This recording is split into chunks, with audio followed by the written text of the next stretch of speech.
बिस्मिल्लाहिर्रहमानिर्रहीम। लास्ट जेको टॉपिक हुयो पंहिंजो उहो फर्स्ट लॉ ऑफ मोशन हुयो।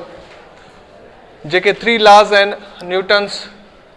न्यूटन जेके असांखे जेके 3 लॉज बयानु कया हुया उन्हनि मां पाण जेको कल्ह हुयो फर्स्ट लॉ ऑफ मोशन कयो हुयो। अॼु पाण उन्ही खे ई कंटिन्यू कंदे सेकंड लॉ ऑफ मोशन था कयूं। ठीकु।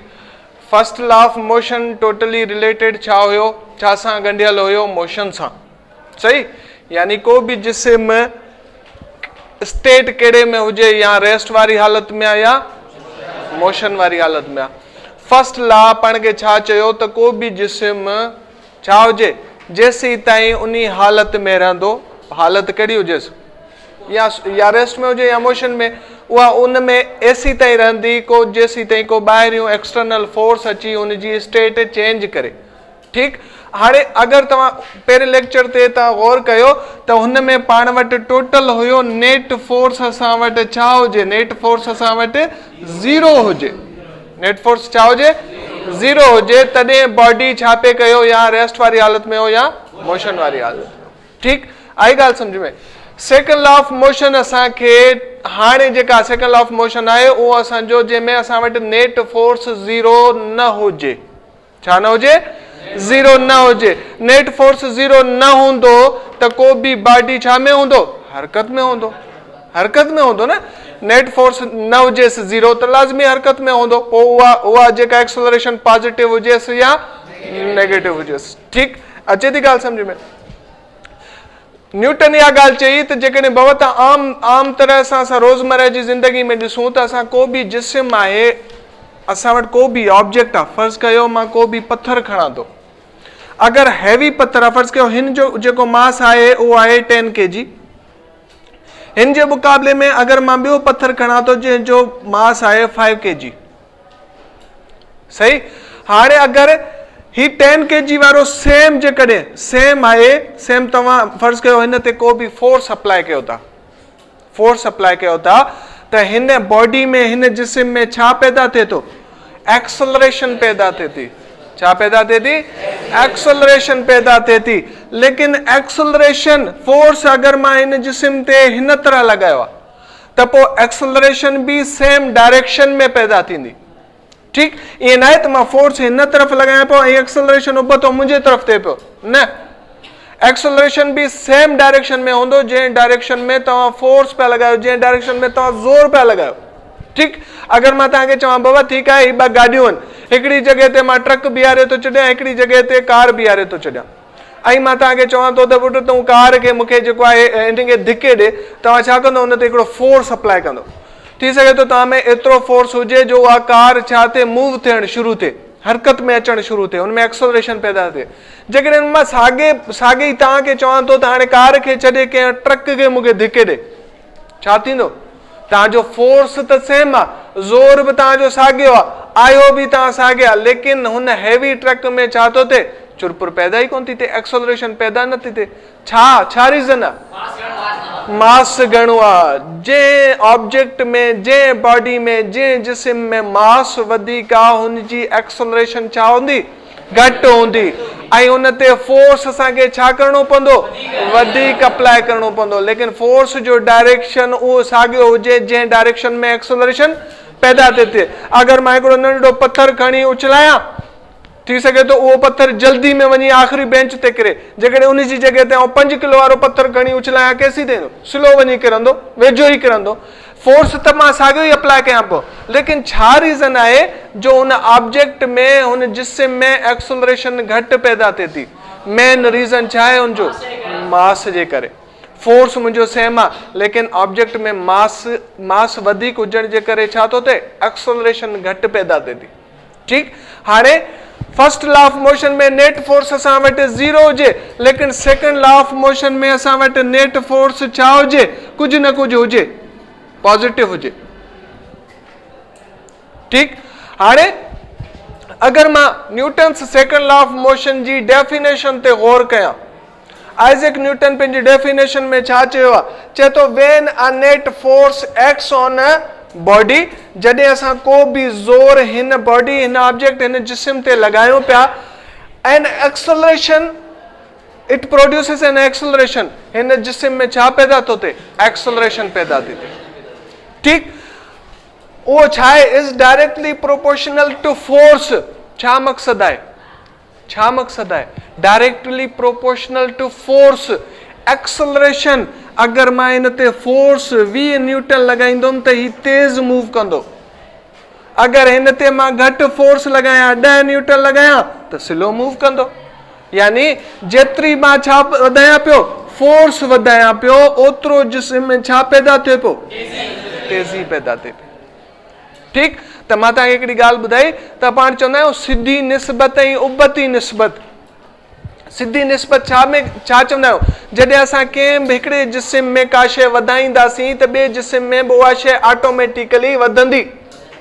अगर कंहिं जिस्म में मां कुछ घटाया तो त ॿिए जिस्म में भी ऑटोमेटिकली उहा शइ छा थींदी? घटि थींदी। जीअं मां तव्हांखे साइमी जो मिसाल ॾिनो, तराजियूं पियल हूंदियूं आहिनि दुकान में। हिकिड़े पासे अगर तव्हां उहो बि वज़न रखंदा आहियो 1 kg 2 kg वारो, ऐं हिकिड़े पासे तव्हां का बि शइ तोरींदा आहियो, अगर वज़न वधी वेंदो आहे त छा थींदो आहे? उहो ॿियो जेको पलड़ो आहे उहो मथे थी वेंदो आहे। हीअ असल में छा हूंदा आहिनि? हीअ असल में इनवर्सली प्रोपोर्शनल हूंदा आहिनि। छा हूंदा आहिनि? Inversely proportional. यानी हिकिड़ी शइ मथे थी वञे त ॿी छा थी थिए? हेठि थी थिए।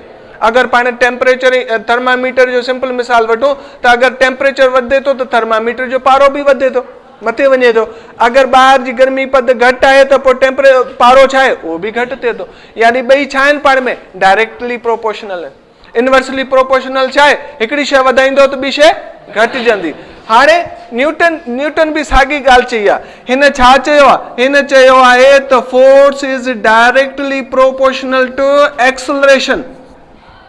Force is directly proportional to acceleration. जेतिरो तव्हां वधीक ज़ोर लगायो ओतिरो जिस्म में वधीक तेज़ी पैदा थींदी। हिन जे चवण जो इहो मक़सद आहे, हिन इक्वेशन जो इहो मक़सद आहे। ठीक, अच्छा ॿी ॻाल्हि कॾहिं मां एक्सेलरेशन जी ॻाल्हि कयां त एक्सेलरेशन छा आहे? इनवर्सली प्रोपोर्शनल आहे जिस्म जे मास सां। ईअं त पोइ छा मक़सद आहे? त जेतिरो जिस्म जो मास घटि हूंदो ओतिरो जिस्म में एक्सेलरेशन छा हूंदो? वधीक हूंदो। यानी सिंपल मां तव्हांखे ॿिनि पत्थरनि जो मिसाल ॾिनो त पुट अगर हिकिड़ो पत्थर आहे उनजो मास घटि आहे, ॿियो पत्थर आहे उनजो मास वधीक आहे, मां ॿिन्ही खे हिकु जेतिरो फोर्स लॻाए उछलायां थो।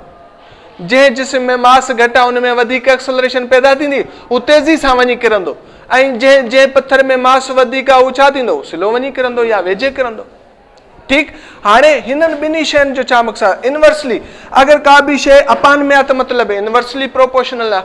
अगर मां हिनखे इक्वेशन 1 जो नालो ॾियां, हिनखे इक्वेशन 2 जो नालो ॾियां, हिननि जो हिकिड़ो पासो ॿई छा आहिनि? सेम आहिनि। सेम आहे त पोइ मां हिते एक्सेलरेशन रखी थो छॾियां। ठीक, डायरेक्टली प्रोपोर्शनल छा आहे? ही force upon mass of the object. Force upon mass of the object. अगर ॿिन्ही इक्वेशन के मां गॾायां थो, फर्स्ट के सेकंड के, हिकिड़ो साइड जेको लेफ्ट हैंड साइड या राइट हैंड साइड साॻियो आहे, त पोइ मां छा थो कयां? एक्सेलरेशन सेम थो रखां। डायरेक्टली प्रोपोर्शनल आहे ही फोर्स ऐं ही जिस्म जो मायो। ठीक, अगर हिन डायरेक्टली प्रोपोर्शनल के ख़त्म कयां त हिते हिन जॻह ते ईंदो आहे कांस्टेंट, जेके मां के सां शो कयो आहे, के एफ अपॉन एम। हिन के जी वैल्यू हमेशा अगर हिते मां 1 रखां, अगर मां चवां त के इक्वल टू 1 त पोइ मुंहिंजी इक्वेशन हूंदी उहा छा थींदी? उहा कीअं ठहंदी? उहा a equal to F upon m हीअं ठहंदी। हाणे अगर मां एम के इक्वेशन बराबर जे हिन पासे खणी अचां त ही छा थी वेंदो?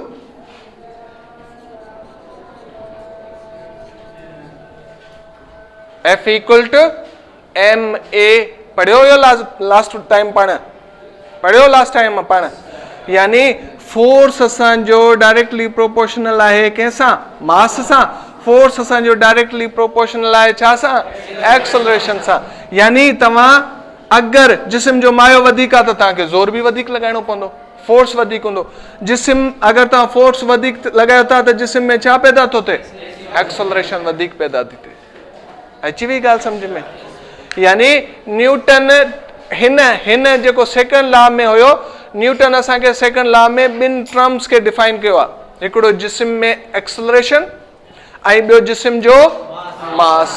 ठीक, अगर कंहिं जिस्म ते असां फोर्स लॻायूं था उनमें एक्सेलरेशन पैदा थिए थी, यानी असांजो नेट फोर्स 0 न हुजे, पॉजिटिव हुजे, +5 हुजे। अगर ही फोर्स लगाए पियो, मां तव्हांखे मिसाल ॿ ॾिना हुया, अगर ॿिनि पत्थरनि जा मिसाल ॾिना त हिकिड़े जो मायो अगर 10 kg आहे ऐं हिकिड़े जो 5 kg आहे, त मूंखे हिन ते घटि फोर्स लॻाइणो पवंदो या वधीक लॻाइणो पवंदो? छो वधीक लॻाइणो पवंदो? मास वधीक आहे, बिल्कुलु। हिन ते मूंखे छा लॻाइणो पवंदो? घटि फोर्स लॻाइणो। छो जो मास घटि आहे। ही ऑब्जेक्ट जंहिं ते मां फर्ज़ कयो ॿिन्ही ते घणो थो लॻायां, हिन ते 5 न्यूटन थो लॻायां, हिन ते 5 न्यूटन थो लॻायां। अगर सेम भाई आहे, सेम फोर्स आहे, सेम ताक़त अथसि, साॻियो ॼणो आहे, ॿिन्ही ते इक्वल जेका नेट फोर्स आहे, टोटल फोर्स आहे, उहा आहे 5 न्यूटन, त पोइ कहिड़े जिस्म में वधीक तेज़ी पैदा थींदी? 5 kg वारे में वधीक एक्सेलरेशन पैदा थींदी। कंहिंजे मुक़ाबले में? 10 kg वारे में। 10 kg वारे में एक्सेलरेशन छा थींदी? घटि थींदी। छो जो मास वधीक आहे। यानी हिते असां वटि हिन इक्वेशन खे सम्झी, हिते ई असां सम्झी सघूं था त ही इक्वेशन ई असांखे डिफाइन करे छॾे थो त बाबा जंहिं जिस्म में फोर्स वधीक आहे उन जिस्म में एक्सेलरेशन वधीक आहे, छो जो डायरेक्टली प्रोपोर्शनल आहिनि। जंहिं जिस्म में मास वधीक आहे उन जिस्म में एक्सेलरेशन घटि आहे, जंहिं जिस्म में मास घटि आहे उन जिस्म में एक्सेलरेशन वधीक आहे। यानी हिकिड़ी शइ वधे थी त ॿी शइ घटिजे पई, त पोइ इन सूरत में असां वटि छा चऊं? हिन सूरत में असां चवंदासीं ॿई छा आहिनि पाण में? Inversely proportional. जॾहिं मां ॿिन्ही इक्वेशननि खे गॾु कयां थो त एक्सेलरेशन A = मूं वटि छा थो थिए? F/m।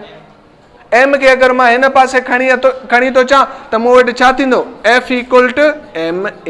ही जेका इक्वेशन आहे ही असल में basically second law of motion आहे।